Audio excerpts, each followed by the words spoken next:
Schefter said to us earlier, they don't play Sunday. They've got 6 months to get ready. And maybe the biggest name we're still waiting on beyond the quarterbacks that we'll have to wait till tomorrow for, Shefty, is Trey Hendrickson. What is the latest on the pass rusher formerly of the Bengals? Well, Trey Hendrickson's been involved in talks with teams, plenty of teams. And this is what free agency is about. And we've seen the Houston Texans give a one-year $40+ million extension to Danielle Hunter. And we saw yesterday the Carolina Panthers spend $30 million a year on Jalen Phillips. Now, Jalen Phillips is younger than Trey Hendrickson, but he's also had injuries. Do you prefer Trey Hendrickson or do you prefer Jalen Phillips? The Panthers and other teams prefer Jalen Phillips. But Trey Hendrickson's body of work is outstanding. You're talking about 60 sacks in recent years and a huge value.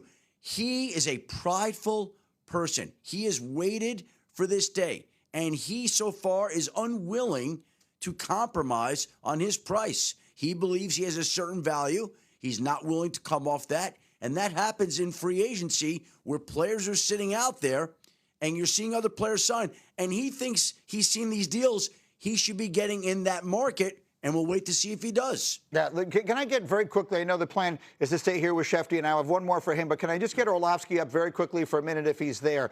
All of my Bears fans, friends, are yelling at me they need to go get Hendrickson, go get Hendrickson, go get Hendrickson. Is that a team that you are looking at and saying that's a move they should make? Chicago should absolutely have conversations with Trey Hendrickson. That was one of the issues with this defense last year was they just could not get to the quarterback consistently enough. I think Shefty making the point of, listen, he believes he's at a certain value and maybe other teams aren't meeting that value right now is very interesting because that brings other teams that maybe we didn't connect him to initially into the conversation for me. Greeny, I absolutely think Chicago should be on the phone with him. If I was the Buffalo Bills, I'd be on the phone with him. If I was the Los Angeles Rams, I'd be on the phone with them. And how about the Philadelphia Eagles, who just lost Jalen Phillips? Why would Howie Roseman not be on the phone with Trey Hendrickson trying to get edge pressure or edge rush help for that defense? I'm going to add one team, and it's the Cincinnati Bengals.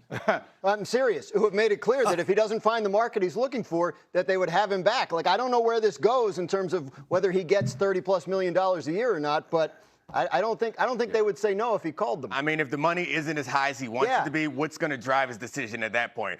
My guess is it's not going to be to end up back in Cincinnati. He it's did going like to it be there. On a championship contender that has not disrespected him in the past by not giving him the money he expected. That wins them the NFC East this upcoming season. I want to believe it, but I don't. Like, the moves that they made, I think, are good moves. Rashawn Gary is probably the headline, the edge rusher from the Packers, formerly of Michigan, but I don't think that this defense has been fully overhauled yet. The offense we suspect to still be good, but that defense was very bad last year. I think adding Gary to Quentin Williams helps, but they still need to make more moves to make this defense, I think, good enough to steal it from the Eagles. Orlovsky, quick take on the Cowboys. Rashawn Gary, that's obviously a significant move for them yesterday. A lot of eyes on what they're going to keep doing on that defense. What do you think?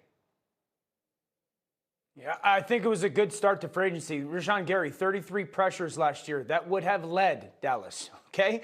So while he's not Micah Parsons, their guy of old, I think that his addition's a big deal. Jalen Phillips, Phillips, the safety that they signed, good player. So, I think that this is a good start, not a ridiculous. They got to grease the draft. They got their 2 picks. They got to grease the draft. Okay, let's move on then in the division to the Giants. And Orlovsky, I'll stay with you. If someone were to say they're going to double their win total from last year, they won 4 games last year, they're going to double that to 8 this year. Believe it or not?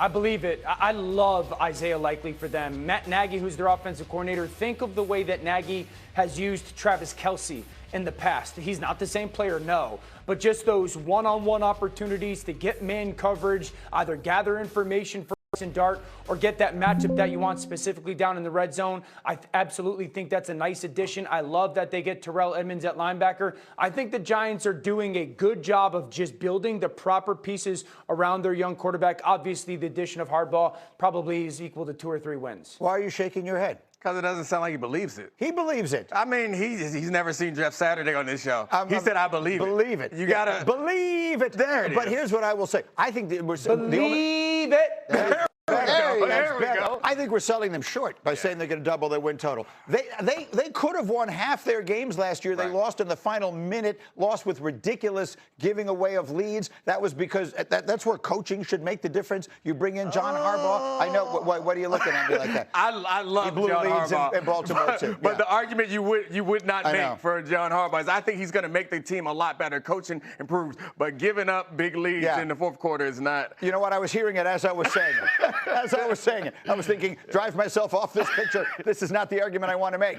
Graziano will come to you on the last one. Believe it or not, Mike Evans and the Niners win the NFC West this coming year. I believe it. I mean, they came pretty close to winning it last year, and Mike Evans is only going to help that offense. They have more to do. They have more receivers that they need to get. But Mike Evans is a massive piece. Healthy, that team is as good as anybody. Yeah, with the exception that's always of been no the one. case since Kyle's been there. But they've also had those years where they've lost everybody. They're always hurt. They need to figure out this Trent Williams situation, too. Yes. Like, that's a huge thing. Trent Williams, their Hall of Fame tackle right now, is not satisfied with his contract. If they don't figure it out, I don't think Mike Evans or anybody else on that team matters. And, of course, bring back the linebacker to reshape that defense. I think this has, this is... It's not as clear-cut as it's been in the past. And they're in a division that's very difficult with the Seahawks and the Rams. Orlovsky. He's going to be to Brock Purdy what Devontae Adams was to Matthew Stafford. Everyone talked about Matthew Stafford and Devontae Adams this past year and all the 1 yard or 2 yard touchdown passes. That's exactly what Mike Evans is going to be. There's one quarterback in the last 20 years in the NFL that has completed over 50% of the throws that he has thrown into the end zone. That's Brock Purdy. Now you add Mike Evans there. Dom, you know this better than me. How many corners truly can you put out there by themselves at the 3 yard line and say, you go cover Mike Evans one-on-one? There aren't many. So you're going to get so many easy touchdown passes down in the red zone, and then you're going to get so many easy looks for Christian McCaffrey or George Kittle in that run game. This is an enormous addition. Yeah, I think it's an enormous addition. I think he's right, but I think the full team is the bigger question to me. I think they overachieved last year, given what we expected from them and the way that Mac Jones stepped up. The question is,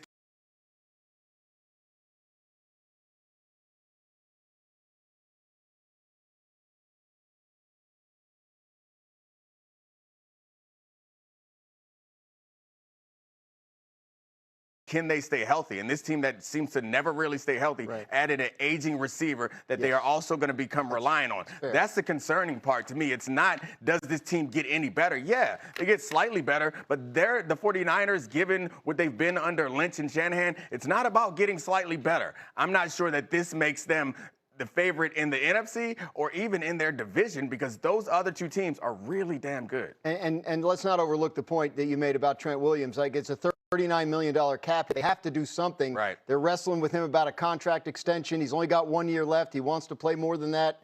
If that doesn't get resolved, they have a huge problem. He was among the best tackles in the league last year. He's 38 years old, but he's an all-time legendary freak. And he's still playing at a super high level, up there with all the great tackles in this league. This offense is really impacted by the flexibility that his stability gives them. If they don't get Trent Williams back, I think that's a much bigger loss than anybody else that we're talking about. The last time this team was even remotely healthy, they were in overtime in the Super Bowl. I mean, that's how good they're capable of being. Coming up, we haven't really gotten to the Steelers. Are they building around Aaron Rodgers this season? Is that the plan? Because they haven't even offered him a contract yet, at least to hear him tell it. We'll try and get to the bottom of what's going on in Western PA next. Get up on ESPN.